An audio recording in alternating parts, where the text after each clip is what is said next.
Break के बाद आप सभी दर्शकों का अन्नदाता कार्यक्रम में स्वागत है।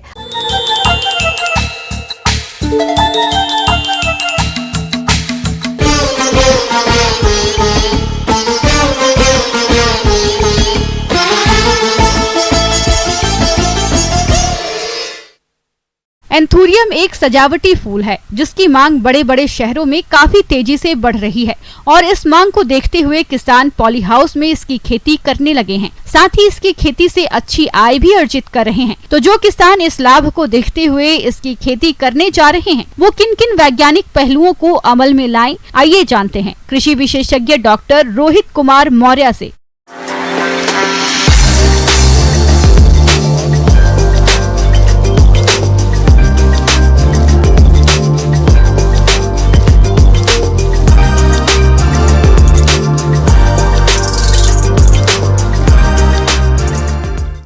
बाजार मांग को देखते हुए किसान भाई इस समय एंथूरियम की खेती अच्छे से कर सकते हैं। पहले एंथूरियम की खेती मेनली लोग बस अपने छोटे घरों में करते थे, जिससे कि सजावटी के रूप में करते थे, लेकिन अब व्यावसायिक रूप से इसकी मांग बढ़ती गई, जिससे किसान भाई इसे बहुत ज़्यादा लाभ कमा सकते हैं।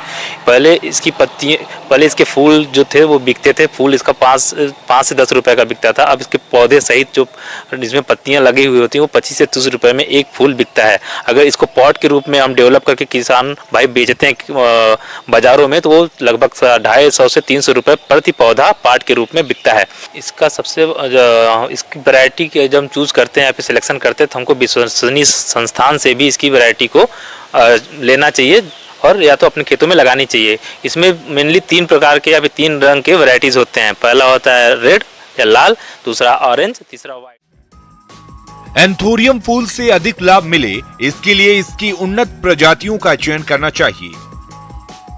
बाजार में विभिन्न रंगों के अनुसार फूलों की प्रजातियां मिलती हैं, जैसे लाल रंग की किस्में टेम्पटेशन, मैरिसस रेड, एविटा, सफेद रंग की किस्में एंजल, मॉरिसस सफेद का प्रयोग कर सकते हैं। और भी रंग की किस्में होती हैं जिनका प्रयोग कर सकते हैं। किसान भाइयों, फूलों के विभिन्न किस्मों का चयन करना सही रहता है, क्योंकि बाजार में विभिन्न रंगों के फूलों की मांग होती है। इसके पौधों को हमेशा विश्वसनीय संस्था से ही खरीदना चाहिए।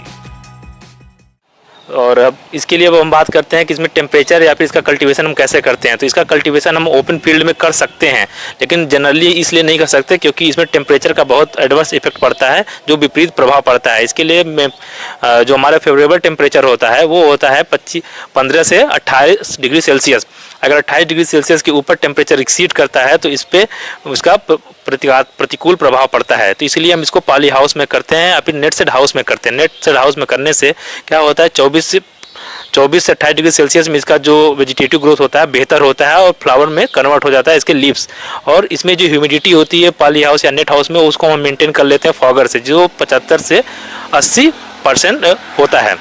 अब हम बात करते हैं इसकी क्या मतलब न्यूट्रिशन कैसे करना है या फिर इसका मीडिया कैसे तैयार करना है। इसके लिए हमें सबसे पहले जरूरत होती है पौधों को लगाने के लिए मीडिया की जरूरत होती है। इसमें मीडिया छिद्रयुक्त मीडिया यूज होता है। जैसे छिद्रयुक्त मीडिया में हमारा कोकोपीट हुआ, गोबर की सड़ी हुई खाद हुई, सड़ी हुई मिट्टी हुई, पुआल हुआ, सड़ी हुई पत्तियां हुई, इनको हम क्या करते हैं, ये या तो पॉट में भर देते हैं या किसी एक क्यारी में डाल के पानी डाल के इसको सड़ा देते हैं। जब ये सड़ जाती हैं तो इसके जो मीडिया होती है, जो सबस्ट्रेट होते हैं, वो छिद्रयुक्त हो जाते हैं। तब इसमें हम पौधों का प्रत्यारोपण करते हैं। जो पौधे होते हैं या तो हमको टिश्यू कल्चर से प्राप्त होते हैं या तो हमको साइड सकर्स से प्राप्त होते हैं। जो पुराने पौधे होते हैं उनके बगल से जो सकर्स निकलते हैं उसको हम साइड सकर्स बोलते हैं। उन्हीं का उपयोग हम नए पौधों के रूप में करते हैं। किसान भाइयों, एंथूरियम फूल की खेती के लिए सबसे जरूरी होता है इसे उगाने वाला मीडिया तैयार करना। मीडिया तैयार करने के लिए कोकोपीट, सड़ी हुई पत्तियां, बालू मिट्टी, लकड़ी का बुरादा, घास और पुआल आदि की जरूरत होती है। इन अवयवों क्यारियों में डालकर हल्की सिंचाई करते हैं और कुछ दिन तक इन्हें सड़ने देते हैं। इसके बाद तैयार पौधों या सर्कस की रोपाई 25 से 30 सेंटीमीटर की दूरी पर करते हैं। एक क्यारी में पौधों को 2 से 3 कतारों में लगाते हैं। और इसके बाद हम आते हैं अब न्यूट्रिशन की बात करते हैं। तो इसमें हमको न्यूट्रिशन कैसे देनी है। इसमें न्यूट्रिशन हम यूरिया डाई पोटास के रूप में नहीं देते हैं। इसमें न्यूट्रिशन हम NPK का सोल्यूशन देते हैं, जो कि 5 ग्राम प्रति लीटर के हिसाब से या फिर 5 ml प्रति लीटर के हिसाब से हम पौधों पे स्प्रे करते हैं, जो कि हमारा वीक में 2 बार होता है। इसके बाद हम कैल्शियम नाइट्रेट या फिर मैग्नीशियम सल्फेट का 2 ग्राम का सोल्यूशन बना के 15 दिन में एक बार स्प्रे करते हैं। इसमें हमको माइक्रोन्यूट्रिएंट भी देने की जरूरत होती है, जिससे कि इसका पुष्प का डेवलपमेंट अच्छे से होता है। उसके लिए हमको 0.1 मिलीग्राम का एक सोल्यूशन बना के लगभग हफ्ते में एक बार इसको हम स्प्रे करते हैं। एंथोरियम फूल की फसल बहुवर्षीय फसल होती है, इसलिए फसल से सही पुष्प उत्पादन मिलता रहे, इसके लिए समय समय पर कुछ खास प्रबंधनों को करना पड़ता है, जिनमें से प्रमुख है फसलों की कटाई छटाई। प्रत्येक पौधों पर केवल 6 से 8 पत्तियां ही रखना चाहिए। शेष पुरानी पत्तियों और रोग ग्रसित पत्तियों की कटाई कर देनी चाहिए। इससे फूलों की बढ़वार अच्छी होती है। एक बार एक पौधे में 5 से 6 पत्तियां ही रखनी चाहिए, जिससे होता है कि उसका डेवलपमेंट, उसके कलर का डेवलपमेंट अच्छा खासा होता है। फसल में आमतौर पर रस चूसने वाले कीटों का प्रकोप होता है। इनकी रोकथाम के लिए इमिडाक्लोप्रिड 1 मिलीमीटर प्रति लीटर पानी में घोलकर छिड़काव करें। साथ ही रोगों का प्रकोप दिखाई देने पर कार्बेंडाजिम 1 ग्राम दवा प्रति लीटर पानी में घोलकर फसलों पर छिड़काव करें। और अब हम आते हैं हार्वेस्टिंग के पे। तो हार्वेस्टिंग में हमको क्या करना है कि ये लगभग पौधा लगाने के 6 से 8 महीने बाद अच्छे से डेवलप हो जाता है, तब इसमें फूल अच्छे से निकल जाता है।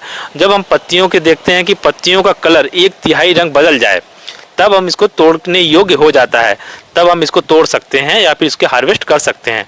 तो ये 5 से 8 महीने में ये तैयार होता है और ये 1 साल में 5 से 6 फूल एक पौधे से प्राप्त किया जा सकता है।